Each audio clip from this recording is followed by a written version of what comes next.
There is a war for your soul, and it is not being fought with swords and shields. It is being fought with a single, devastatingly effective weapon, your own goodness.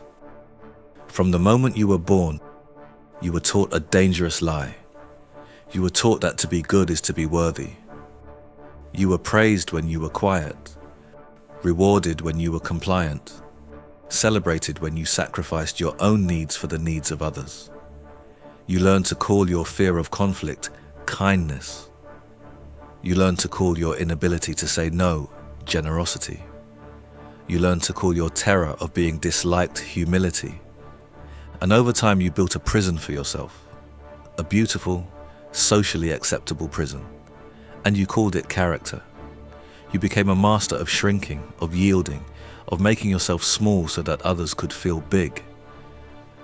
You became an expert in the art of self-betrayal, and you were told this was virtue, but deep down you feel it, don't you? A quiet, persistent ache. A feeling that there is a wilder, more powerful, more authentic version of you trapped beneath the layers of shoulds and musts. A part of you that wants to scream, to create, to transgress, to live with a fire that the world has tried so hard to extinguish. In the next few minutes, the great and terrible philosopher Friedrich Nietzsche is going to hand you the hammer to shatter that prison. He is going to show you that your virtue may be your greatest vice, and that true freedom is not found in being good, but in becoming powerful. And I will reveal the one question from his masterpiece, Thus Spoke Zarathustra, that will instantly expose the lie at the heart of your own morality. This is not a comfortable video. This is a confrontation, and after this, you may not be able to go back to being the same person you were when you clicked play. Part 1. The slave morality. To understand Nietzsche, you must first understand his most explosive and controversial idea, the distinction between master morality and slave morality. This isn't about rich versus poor, or rulers versus the ruled in a literal sense. It's about two fundamentally different ways of looking at the world, two different sources of value. Master morality, Nietzsche says, is the morality of the noble, the strong, the powerful. It is a value system that arises organically from a place of abundance and self-affirmation. The noble individual looks at themselves, at their own strength, their own courage, their own creativity, and says, "This is good." They define good as that which is an expression of their own power. Bad, for them, is simply that which is weak, timid, pathetic, and contemptible. Their morality is a celebration of life, of will, of the drive to overcome and grow. Slave morality, on the other hand, is born from the opposite place. It is the invention of the weak, the oppressed, the suffering, the people who are unable to assert their own will in the world. They look at the powerful, the masters, and they are filled with a bitter, impotent resentment.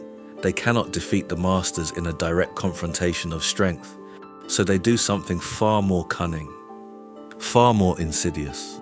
They perform what Nietzsche calls a transvaluation of values.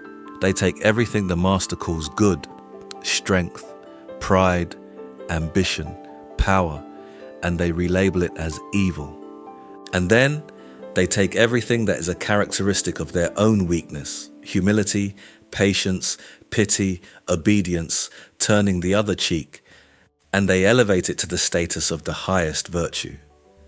They create a moral system where weakness is not only acceptable, but is in fact morally superior to strength.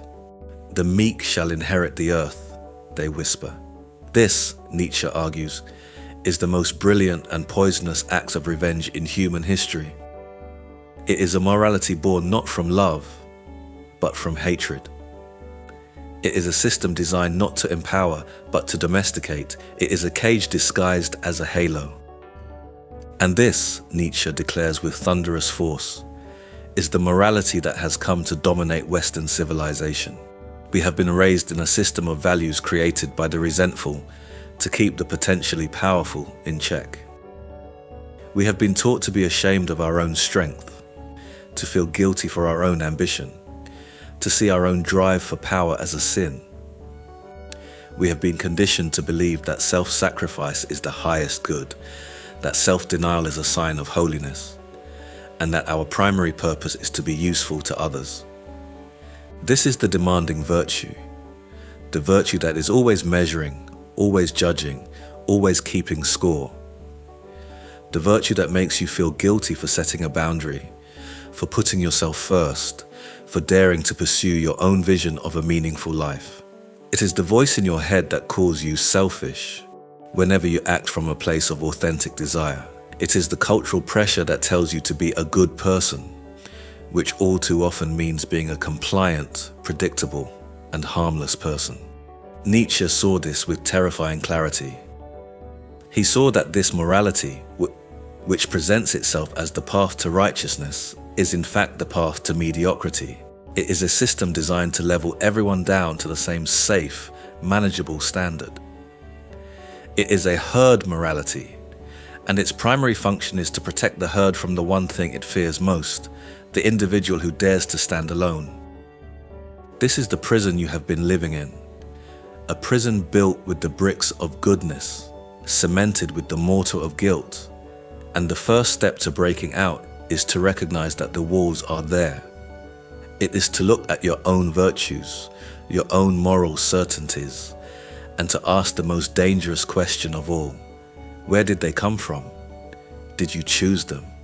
Or were they given to you as a tool of your own domestication? Consider how this plays out in your daily life. You feel a surge of anger, a completely natural and healthy response to being wronged, and immediately the conditioning kicks in. Don't be angry. Anger is ugly. Anger is dangerous. Anger is not what a good person feels. And so you swallow it. You smile, you say, it's fine. And the anger, having nowhere to go, turns inward and becomes resentment, depression, or a slow, corrosive bitterness. Or you have a brilliant, ambitious idea, a vision for your own life that would require you to prioritize yourself, to make bold demands on the world, to step fully into your own power. And the voice comes, who do you think you are? Don't be so arrogant. Think of others. Don't be selfish. And the vision dies, stillborn, in the cradle of your own conditioning. This is the mechanism of slave morality operating in real time. It is not dramatic. It is quiet, constant, and devastatingly effective. Part 2. The Death of God and the Birth of the Overman. When Nietzsche famously declared, God is dead, he was not making a simple atheistic statement.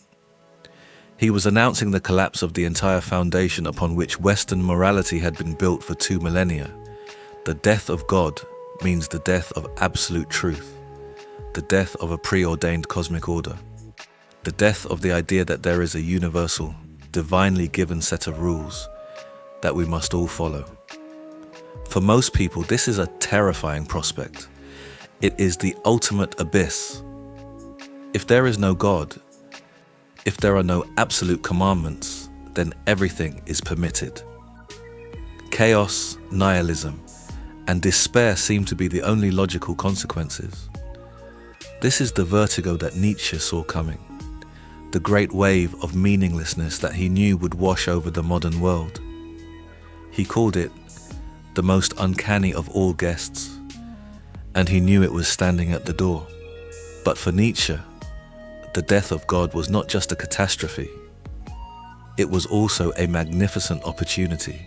It was the moment when humanity, for the first time in its history, was finally free from the shackles of inherited dogma, free to create its own meaning, its own values, its own purpose. The death of God clears the stage for the emergence of a new kind of human being, a being that Nietzsche called the Übermensch, or the Overman. The Overman is not a racial concept, not a political leader, not a superhero. The Overman is a psychological and spiritual ideal. It is the individual who has looked into the abyss of meaninglessness and has not flinched. It is the person who has understood that there is no ready-made purpose to life, and instead of despairing, has embraced the terrifying, exhilarating freedom to become the author of their own existence. The overman does not seek their values in a holy book or a social convention. They create their values from within, from the overflow of their own will to power. Their morality is not based on obedience to an external authority, but on fidelity to their own deepest, most authentic self. They are, in the truest sense of the word, a creator. Nietzsche saw humanity as a bridge between the animal and the overman. The animal lives by instinct, the overman lives by their own created values. And most of humanity, he lamented, is stuck in the middle of that bridge, clinging to the handrails of herd morality, too afraid to let go and make the crossing. We are trapped in a state of perpetual adolescence, always looking for a father figure, a god, a state, a guru, a social movement, to tell us what to do, what to believe, what is right and what is wrong. To become the overman requires a radical act of destruction. It requires you to take a flamethrower to the prison of your own conditioning. You must be willing to question everything you have been taught about virtue, about goodness, about your own purpose. You must be willing to stand alone, without the comfort of the herd, without the approval of the crowd. You must be willing to be misunderstood, to be feared, to be called evil by those who are still trapped in the slave morality. The path to becoming the overman is not a path of arrogance or cruelty. Nietzsche is not advocating for the strong to oppress the weak. He is advocating for each individual to have the courage to become the strongest version of themselves. He is saying that the greatest act of service you can render to the world is not to sacrifice yourself for it, but to fully become yourself within it. A person who is living authentically, from the overflow of their own power and creativity, contributes infinitely more to the world than a person who is living a life of quiet, resentful self-denial. This is the journey that Nietzsche's Zarathustra undertakes. He leaves the comfort of his mountain solitude to go down among the people, not to save them, but to teach them to overcome themselves. He does not offer them a new set of rules to follow. He offers them a challenge to become creators, to give birth to a dancing star from the chaos of their own souls. This is the terrifying and beautiful invitation that Nietzsche extends to you. He is not offering you peace. He is offering you a sword. He is asking you to become a warrior in the battle for your own soul. He is asking you to have the courage to kill the god of herd morality that lives inside your own head, so that something new, something more powerful, something more authentically you can be born. Part 3. The virtue that gives. In one of the most beautiful and profound chapters of Thus Spoke Zarathustra, titled Of the Virtue That Gives, Nietzsche presents his vision of a new kind of morality, a morality that is not based on lack, but on abundance. He has Zarathustra climb to a high peak, as if to say a final farewell to the world he has known, and there, he reveals the secret of the overman's ethics. True virtue, he declares, is not the virtue that demands, that calculates, that seeks reward. True virtue is the virtue that gives, but it does not give out of a sense of duty. It does not give to earn a place in heaven. It does not give to receive praise or recognition. It gives for one reason and one reason only, because it is so full, so overflowing with life and power that it cannot help but give. It gives as the sun gives its light, as a river gives its water, as a fruit tree gives its fruit. It is a natural, effortless expression of an inner state of abundance. This is a complete reversal of the logic of slave morality. Slave morality is always based on scarcity. It tells you that you are not enough, that you must strive, that you must sacrifice, that you must earn your worthiness. It is a morality of spiritual poverty. Nietzsche's giving virtue, by contrast, is a morality of spiritual wealth. It says that the goal is not to become good by repressing yourself, but to become so full of life, so connected to your own creative power, that goodness flows from you as a natural consequence. Think of it this way. Imagine a cup. Slave morality is obsessed with what is not in the cup. It is constantly trying to fill the cup from the outside with rules, with duties, with the approval of others, but the cup always feels empty. The virtue that gives is about filling the cup from within. It is about cultivating your own strength, your own creativity, your own joy, until the cup is so full that it begins to overflow. And that overflow is your gift to the world. It is your art, your work, your love, your very presence. This giving is not a transaction. It does not expect anything in return. Zarathustra compares it to the sun, which shines on the just and the unjust alike. It does not ask for thanks. It does not keep a ledger of who is deserving. It simply radiates its own nature. This is the state of the overman. They have become so integrated, so whole, that their actions are no longer a product of conscious, effortful, moral calculation. Their actions are simply an expression of who they are. And here Nietzsche delivers his most cutting critique. He looks at the good people, the virtuous people of the herd, and he says, "You venerate your cup of virtue as if it were the chalice of life, and its content corrupts you." He is saying that what we often call virtue is just disguised ego. It is a performance. It is a way of signaling our own moral superiority. It is poisoned with vanity, with the need to be seen as good. The virtue that gives, on the other hand, has no need for an audience. It is done for its own sake. It is the natural expression of a powerful spirit. This is the question that Nietzsche forces you to ask yourself. When you are good, when you are generous, when you are kind, where is that action coming from? Is it coming from a place of genuine, overflowing abundance? Or is it coming from a place of fear? A fear of being judged, a need to be liked, a desire to prove your own worthiness? Is it a free gift, or is it a payment on a hidden debt? This is the question that exposes the lie. Be brutally honest with yourself. The answer may shake you to your core. Nietzsche also warns us about what he calls the tarantulas, those who preach equality and justice, but are secretly driven by a deep, venomous resentment. They are the ones who, unable to rise themselves, seek to pull everyone else down to their level. They disguise their resentment as moral outrage.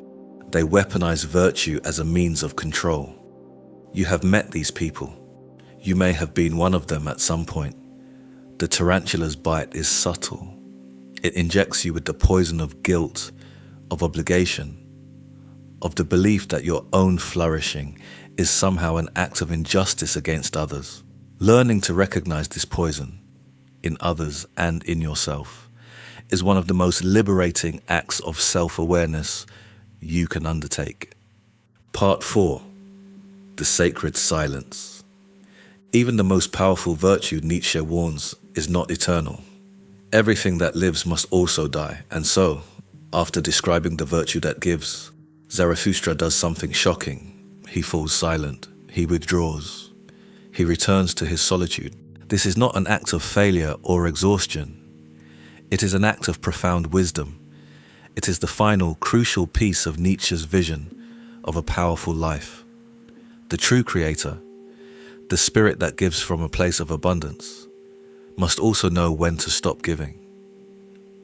They must know when to retreat, to return to the source, to replenish their own well. Our culture despises this idea. We live in a world that demands constant performance, constant availability, constant output. We are terrified of silence, of emptiness, of being unproductive. We believe that our value lies in our utility to others. The idea of a conscious, deliberate withdrawal is seen as selfish, as lazy, as a form of quitting. But for Nietzsche, this withdrawal is a sacred act. It is the necessary winter that allows for the coming of spring. It is the symbolic death that makes rebirth possible. The soul that gives and gives and gives without ever returning to its own inner silence will eventually run dry. It will become bitter, resentful, and its giving will become contaminated with the poison of martyrdom. It will start to demand recognition, to feel unappreciated, to see its gift as a burden. It will have become once again the demanding virtue of the slave morality. To avoid this fate, you must learn the art of sacred silence. You must have the courage to disappear for a while, to turn off the noise of the world, to disconnect from the endless demands for your attention and your energy. You must create space in your life to simply be, without any agenda, without any need to perform or produce.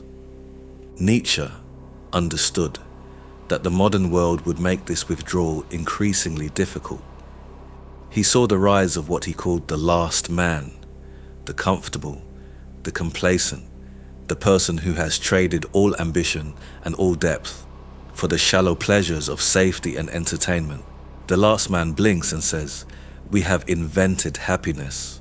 They have no great passions, no great struggles, no great creations. They are warm, well-fed, and utterly empty. The last man is the final, most complete product of slave morality, a being so thoroughly domesticated that they no longer even feel the ache of their own unlived life. The sacred silence is your antidote to becoming the last man. It is the practice of regularly disconnecting from the noise and the performance of modern life to return to the questions that matter. Who am I? Beneath all the roles I play, what do I truly value? Beneath all the values I have been given, what is the life I would build if I were not afraid? These are not comfortable questions, but they are the questions that separate a life of depth and meaning from a life of comfortable, well-managed emptiness. This is not an escape, it is a pilgrimage. It is a journey back to the core of your own being. It is in this silence that you reconnect with your own will to power, so your own creative fire. It is in this silence that you hear the voice of your own deepest truth, a voice that is so often drowned out by the clamor of the herd.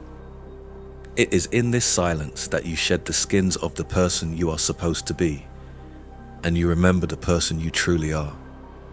Zarathustra retreats to his cave not because he is weak, but because he is strong enough to know his own limits. He is not a servant of the world. He is a force of nature. And like any force of nature, he follows his own rhythms, his own cycles of expression and withdrawal. He does not apologize for his absence. He knows that it is the very thing that will allow him to return with even more to give. This is the final challenge that Nietzsche leaves you with. Do you have the courage to fall silent? Do you have the courage to disappoint the world in order to be true to yourself? Do you have the courage to believe that you are worthy even when you are not being useful? Can you learn to dance with the rhythm of your own soul, the rhythm of giving and the rhythm of retreat? This is the path of the overman. It is not a path for the faint of heart. It is a path for those who are willing to embrace their own solitude, to face their own abyss, and to create their own light in the darkness. Let's bring this home. You have been taught that your goodness is your strength, but Nietzsche has shown you that it may be your most sophisticated cage. You have been taught to seek virtue in self-sacrifice, but he has shown you that true virtue flows from self-affirmation. You have been taught to fear your own power, but he has shown you that it is the very source of a life worth living. This is not a philosophy of comfort, it is a philosophy of courage. It is a call to stop being a sheep in the herd of morality and to become the lion of your own sovereign will. It is an invitation to stop living a life of quiet obedience and to start living a life of dangerous, beautiful, and unapologetic creation. The choice, as always, is yours. You can continue to live within the safe, predictable walls of the prison you have called virtue, or you can take the hammer that Nietzsche has offered you, and you can begin the terrifying, exhilarating work of tearing it all down. If this message has ignited something in you, If you are ready to stop apologizing for your own power and start creating your own values, then right now, in the comments, type, "I am my own son." Let it be a declaration of your own sovereignty, a commitment to stop seeking light from others and to start generating your own, a promise to live from the overflow of your own being. And if this video gave you something real, please like it, share it with someone who needs to hear it, and subscribe to Wise Daily. Every video on this channel is built to give you one thing: the philosophical tools to live with more power, more clarity, and more intention. We'll see you in the next one.